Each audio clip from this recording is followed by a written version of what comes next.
Good morning students, कैसे हैं आप सब। आई होप आप सभी अच्छे होंगे। तो देखिए बेटा, हम अपना चैप्टर पढ़ रहे थे सॉल्यूशन।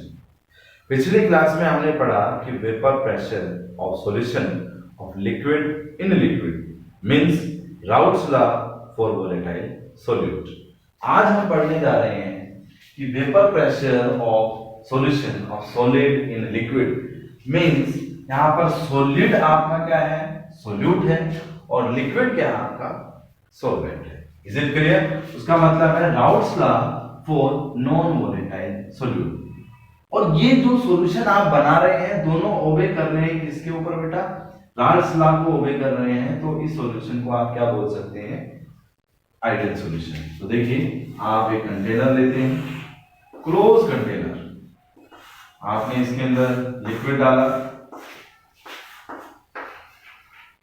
लिक्विड है आपका वाटर, कंटेनर है आपका ए। आप किसी ना किसी तरीके से इसको गर्म करते हैं। गर्म करने से क्या होगा, इनका वेपर, ये आपके लिक्विड स्टेट से वेपर फेस में जाना स्टार्ट करेंगे। तो क्या होगा बेटा, जब इक्विलिब्रियम स्टेज आ जाएगी तो क्या होगा, ये आपका लिक्विड वेपर फॉर्म में कन्वर्ट होना स्टार्ट हो जाएगा।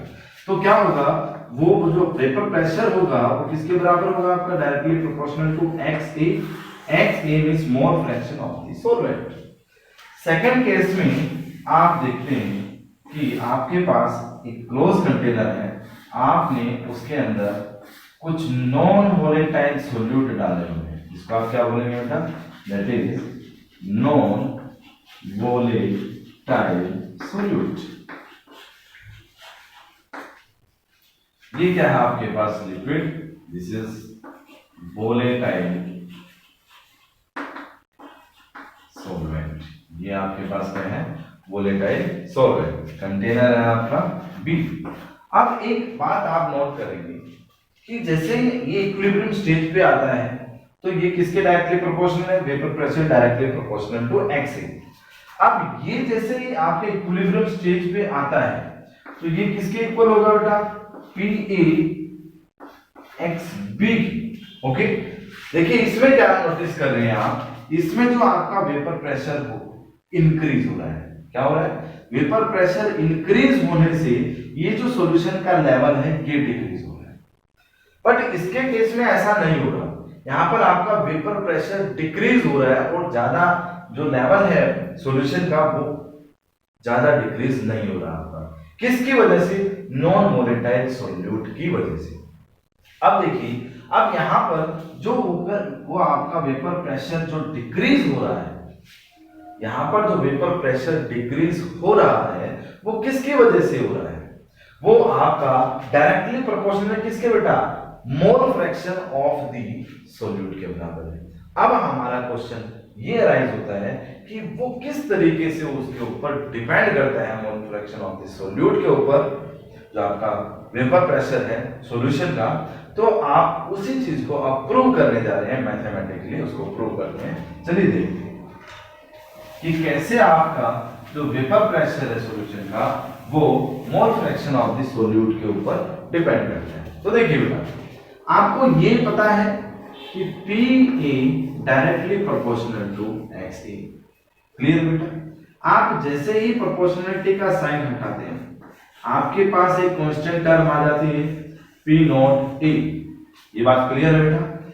अब इस टर्म को आप कैसे और लिख सकते हैं, इस तरीके से आप लिख सकते हैं। क्लियर? ये बात क्लियर है? अब जो आपके पास XA है, this is the mole fraction of the solvent. यहां पर आप इस टर्म को और किस तरीके से लिख सकते हैं, मोल फ्रैक्शन आप लिख सकते हैं कि N1 means number of moles of the solvent और divide by number of moles of the solution. Clear बेटा? आप इस टर्म को इस तरीके से लिख सकते हैं। ये आपके पास इक्वेशन आ जाती है 1।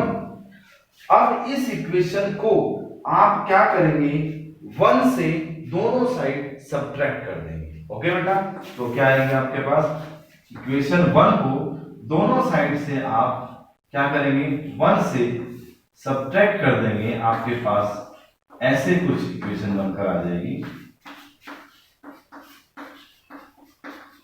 ये इक्वेशन बनकर आ गई बेटा आपके पास।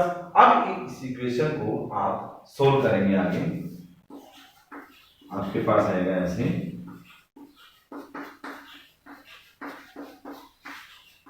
n1 plus n2 minus n1 divide by n1 plus n2। ये आ गई इक्वेशन में। अब जो चीज कटती है उसको काट दीजिए।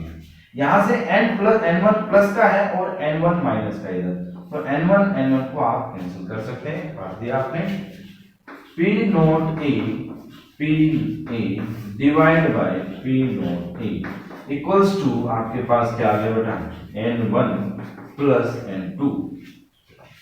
अब ये जो टर्म है इसको क्या बोलते हैं बेटा, इस टर्म को आप बोलते हैं that is relative logarithm of vapour pressure. Clear बेटा।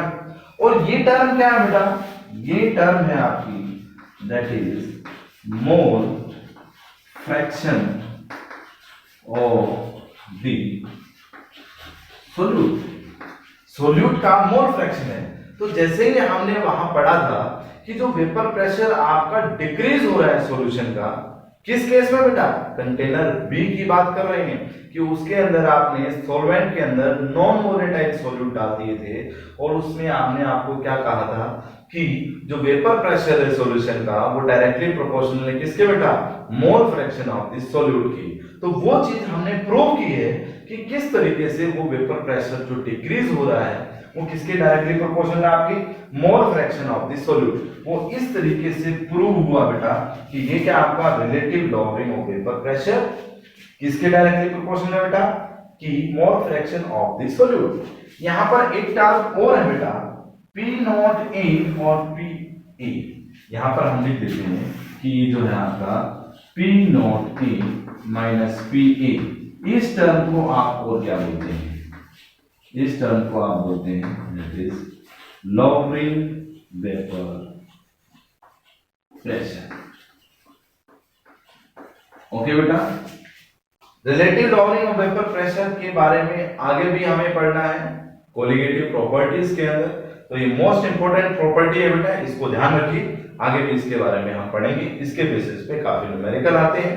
ओके, तो आज का टॉपिक हमारा यहीं पर फिनिश होता है। आशा करते हैं आपको ये टॉपिक समझ में आया। Thank you.